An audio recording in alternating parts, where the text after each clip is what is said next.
अब अहिले जे परिस्थिति सञ्चार माध्यममा आएको छ यो दुःखद पक्ष हो। दुःखद पक्ष हुँदाहुँदै पनि पोखरामा एयरपोर्ट बन्नु अति आवश्यक थियो, नितान्त आवश्यक थियो। त्यो एयरपोर्ट पनि बनिसक्यो।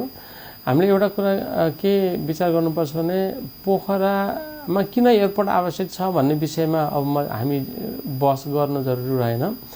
आन्तरिक उडानको मा प्यासेन्जर थपिएको तथ्याङ्कले नै पोखरामा यतिको एयरपोर्ट आजभन्दा 20-30 वर्ष पहिला नै 50 वर्ष पहिला नै खाँचो थियो भन्ने प्रमाणित भइ नै सकेको छ।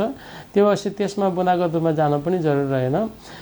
जहाँसम्म अहिले यो एउटा सत्य के हो भनेदेखि 2026 सालमा पोखरामा इन्टरनेसनल एयरपोर्ट चाहिन्छ भनेर पाटाले सिफारिस गर्यो, आइकाओले अध्ययन गर्यो र 32 सालबाट मुआवजा दिन सुरु गरेर निर्माण चरणसम्म पुग्दाखेरि म मिति वाइज गइन।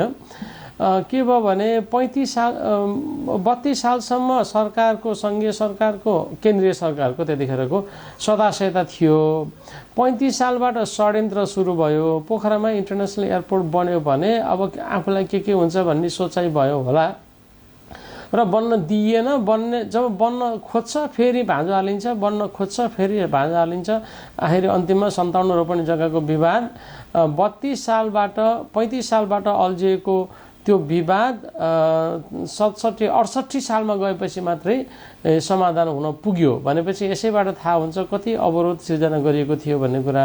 यसमा पनि लामो नगइकन के भन्न चाहन्छु भनेदेखि अब अहिले सञ्चार माध्यममा पोखरामा इन्टरनेसनल एयरपोर्ट बन्यो। यो बीचमा फेरि एयरपोर्ट बनिसकेपछि अपरेसन गर्ने सवालमा विभिन्न खालका अफवाहहरू भए। जस्तो एयरपोर्ट भनिएको उचाइभन्दा तल होचो छ वा यसले प्यासेन्जरहरू फुल लोडमा टेक अफ ल्यान्डिङ गर्न सक्दैन, यावत कुराहरू ती सबै कुराहरू प्र्याक्टिसले नै ती झुटा थिए भन्ने प्रमाणित भइसक्यो। पोखराको एयरपोर्टको आधा रनवे प्रयोग गरेर 126 जना प्यासेन्जर उनीहरूको ब्यागेज लगेज सबै बोकेर सिचुवान एयरलाइन्स उडिसक्यो, ल्यान्डिङ पनि गरिसक्यो र यो टेस्टेड भइ नै सक्यो, प्रमाणित भइसक्यो।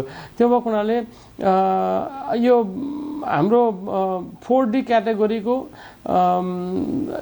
एयरबस 319 क्याटेगोरीका जहाजहरू, बोइङ 737 क्याटेगोरीका जहाजहरूको लागि बनाइएको एयरपोर्ट हो। ती जहाजहरूको लागि उपयुक्त एयरपोर्ट बनेको छ भन्ने कुरामा अब धेरै शङ्का गर्नु परेन। जहाँसम्म पछिल्लो समय भ्रष्टाचार जोडिएको सञ्चार माध्यमहरू आएका छन्, यसमा मलाई कस्तो लाग्छ भने अभियोजन र प्रमाणित अलग फरक कुरा हुन्। अभियोजन भएका सबै मान्छेहरू दोषी होलान् नहोलान् त्यो कानुनी प्रक्रियामा लिगल ट्रायलमा गइसकेको विषयमा हामीले धेरै बोल्न पनि चाहँदैनौँ। तर यो पनि कतै यसमा अहिले 55 जनालाई अभियोजन गरेको छ। सामान्य हेर्दाखेरि 55 जना सबै दोषी अनि बराबर दोषी जस्तो सञ्चार माध्यममा आएको हेर्दाखेरि त्यस्तो करार गर्न खोजिएको छ, त्यस्तो अलि होइन कि जस्तो पनि लाग्छ। भोलि तथ्य प्रमाणले के प्रमाणित गर्ला, हामी सम्मानित अदालतको फैसला हामी सबैले आम नागरिकले देशवासीले मान्नु नै पर्ने हुन्छ, मान्ने नै छौँ। जहाँसम्म त्यहाँ मैले सर हेर्दाखेरि लजिक के दिएको छ भनेदेखि किन भ्रष्टाचार भयो त नि भन्दाखेरि यो क्यानको मूल्याङ्कनमा $166 मिलियन बन्नुपर्ने एयरपोर्ट थियो। तर अहिले चाहिँ अब 24 अरबमा भनौँ न बनाइयो र त्यो बीचको चाहिँ सबै भ्रष्टाचार गरिएको भन्ने खालको अलिअलि त्यस्तो मैले हल्का हिसाबले पत्रिकामा सञ्चार माध्यममा आएका कुराहरू सुन्दाखेरि त्यस्तो देख्छु। तर त्यसमा अहिले अभियोजनकर्ताहरू अलिक गहिराइमा पुग्नु भएको छैन कि। जस्तो उदाहरणको लागि क्यानले हामी यो एयरपोर्टको आन्दोलनसँग जोडिएकै व्यक्ति हुनुको नाताले यसका धेरै कुराहरू हामीलाई थाहा पनि छन्। क्यानले गरेकोमा आसफल पिच थियो, अहिले पिच अहिले कालोपत्रे छ। अर्को एकदम ध्यान दिनुपर्ने कुरा के हो भने क्यानले निकालेको BOQ मोडेल हो, bill of quantity model. Bill of quantity model के हुन्छ भन्ने कुरो मेलाम्ची हेरे हुन्छ। 10औं गुणा मूल्य बढी भएर मात्रै परियोजना सकिएको हुन्छ, थुप्रै वर्ष बढी लागेको हुन्छ। यो कुरा भैरवा एयरपोर्ट पनि बिओक्यू मोडेलमा गएको हुनाले त्यहाँ हेर्दाखेरि पनि हुन्छ पहिला चाहिँ 7-8 अरबमा सकिन्छ भनेको पछि 31 अरबसम्म चाहिँ पुग्यो। तर यो इपिसी मोडेलमा भएको हुनाले यसमा कुनै पनि कुरा भ्यारिएसन नहुने भएको हुनाले बिओक्यूको मूल्यभन्दा अलिकति फरक मूल्य हुन्छ। अनि अर्को जस्तो पहिला एरो बीजहरू थिएनन्, यसमा 4वटा एरो बीज पनि थपिएको छ। यावत कुराहरू म यो प्राधिकरणको तर्फबाट वा चाहिँ त्यो अभियोजित मान्छेहरूले बोल्नु होला, के गर्नु होला, त्यसमा हाम्रो एउटै मात्रै कुरा के छ भने जसले गल्ती गरेको छ, गल्ती गरेको मान्छेलाई कानुन अनुसारको सजाय हुनैपर्छ, नत्र कानुनी राज्य हुँदैन। जो निर्दोष छ त्यो मान्छेको चाहिँ कत्लेआम गर्नु हुँदैन, उसको सामाजिक जीवन र प्रतिष्ठा प्रति पनि ख्याल गर्नुपर्छ भन्ने कुरा त आम नागरिकको चासोको विषय हो। हामी पनि त्यही कुरा गर्छौँ र 55 जना बराबर दोषी हुन् वा 55 जना सबै दोषी हुन् भने पनि छिटोभन्दा छिटो यो कानुनी प्रक्रिया छिटो टुङ्गाइदिनु पर्यो भन्ने लाग्छ। अब यसमा हामी पोखरेलीहरूलाई अहिले के जोड्न खोजिएको छ भनेदेखि तपाईँहरूले दुःख गरेर चाहिँ एयरपोर्ट बनाउनु भयो तर भ्रष्टाचार गर्नलाई चाहिँ ढोका खोलिदिनु भएको रहेछ भने अलिक व्यङ्ग्य टाइपको कुराहरूप्रति मेरो सहमति छैन। हामीले एयरपोर्ट बनाउन खोज्नु जायज थियो। यो हामीले 2026 सालमा हामी जस्ता मान्छेहरू नजन्मिँदै भएको निर्णय हो नि त। हामीभन्दा पहिलाका मान्छेले अपरेसन अनुसन्धान गरेर एयरपोर्ट बनाउने निर्णय गरेको अग्रजको सपनालाई हामीले बोकेर हिँडेका हौँ। त्यो हाम्रो दायित्व पनि थियो। जहाँसम्म एउटा मात्रै कुरा के भन्न चाहन्छु भने हामीले आन्दोलन साउन मतलब लामो समय भयो तर अनसन नै साउनबाट मङ्सिरसम्म हामी बस्यौँ। 2402 जना अनसन बस्यौँ, 151 सिफ्टमा हामी अनसन बस्यौँ। त्यतिखेर हामीलाई आर्थिक समस्या थियो, अरू थुप्रै गाह्रो थियो। हरेक दिन माला पुर्याउन नसक्ने भएको हुनाले यहाँहरूलाई कतिको थाहा छ, हामीले उनीको धागोको माला बनाएका थियौँ, 2 सेट माला बनाएका थियौँ। अनि हामीले 1 सेट माला मैलो भएपछि बाहिर हेर्दाखेरि त्यो फुलकै माला जस्तो देखिन्थ्यो, तर हामीले त्यो मालाहरू धोएर ल्याएर फेरि लगाइदिन्थ्यौँ। हामी आर्थिक रूपमा त्यति अप्ठ्यारो परिस्थितिमा थियौँ।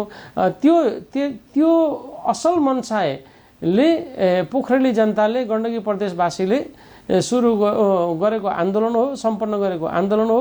यसमाथि कुठाराघात कहीँ कतैबाट भएको छ भने त्यसमा हामी कसैको पनि साथ र समर्थन हुँदैन।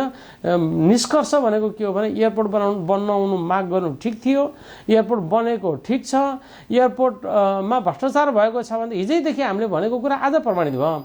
एयरपोर्ट बनाऊ, एयरपोर्टमा अनियमितता कसैले गर्यो भने कुनै पनि समय नेपालको कानुनले उसलाई छोड्दैन। कानुनी ट्रायलमा, कानुनी कठघरामा उभिनै पर्छ। यो पाटो हाम्रो विषयभन्दा पनि सरकारको र सम्बन्धित सरकारी निकायको पाटो विषय भएको हुनाले हामीले राम्रो एयरपोर्ट, सुन्दर एयरपोर्ट, तोकिएको एयरपोर्ट, मापदण्ड अनुसारको एयरपोर्ट बनाऊ, यतैतिर ध्यान दिउँ भनेर हामीले भनेका थियौँ। त्यसलाई डेभिएट गर्न खोजिए तापनि एयरपोर्ट बन्यो। एयरपोर्ट बनाउने निर्णय, बनाउने काम ठिक छ। जहाँसम्म इन्टरनेसनल अन्तर्राष्ट्रिय नियमित उडानहरू हुन सकेनन् भन्ने कुरा छ। यसमा मेचीदेखि महाकालीसम्म यस्ता थुप्रै समस्या छन्। यसको प्रमुख कारण भनेको राजनैतिक स्थायित्व नभएकै कारणले हो। अब राजनीतिक स्थायित्व अनि स्थायी पर्यटन मन्त्री, स्थायी नागरिक उड्डयन मन्त्री भनौँ, स्थायी भनेको 5 वर्षको लागि, त्यस्तो खालको मन्त्री, त्यस्तो खालको डिजी अनि त्यस्तो खालको राजनीतिक दलहरूको चाहिँ प्रतिबद्धता आउने हो भने इन्टरनेसनल एयरपोर्ट उडानहरू रेगुलर हुन्छन्। अन्त्यमा के भन्न चाहन्छु भने गएको सेप्टेम्बर 28बाट पोखरा छेन्दु